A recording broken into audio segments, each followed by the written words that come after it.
The medieval warm period was global, and so was the Little Ice Age.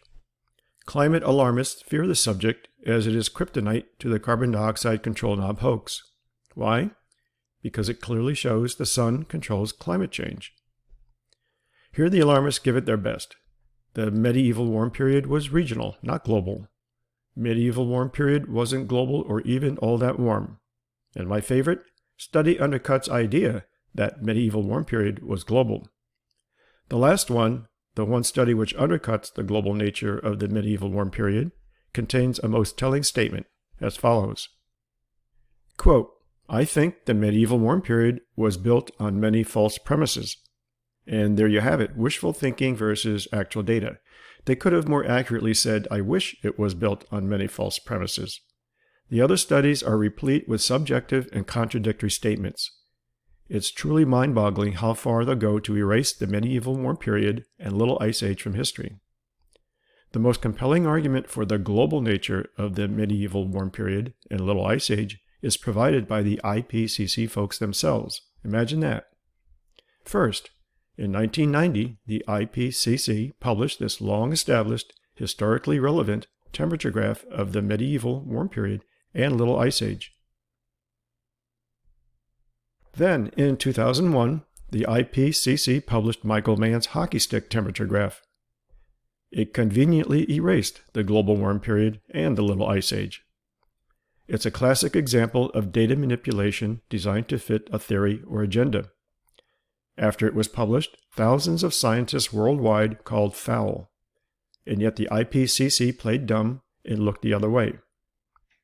And then it happened. In 2009, ClimateGate happened, and thousands of emails were released to the public, exposing fraud and data manipulation within the IPCC community. Now shamed and caught red-handed, and 4 years later, the IPCC quietly removed the fake temperature graph without an apology or explanation. So, in 2013, the IPCC published this correction to Michael Mann's fake hockey stick temperature graph, and like magic, the medieval warm period and Little Ice Age were restored to their rightful place in climate history.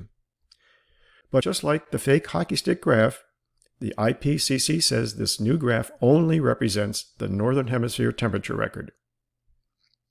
But guess what? The latest IPCC report also contains both Southern Hemisphere and global temperature graphs. And here is the complete graph set. It is published as Figure 5.7 in IPCC's WG1 AR5 Chapter 5 called Information from Paleoclimate Archives. Figure 5.7 contains 3 graphs. Graph A for the Northern Hemisphere, Graph B for the Southern Hemisphere, and Graph C for the combined global temperature record. And here we've come complete circle from the original 1990 temperature graph to the latest IPCC global graph.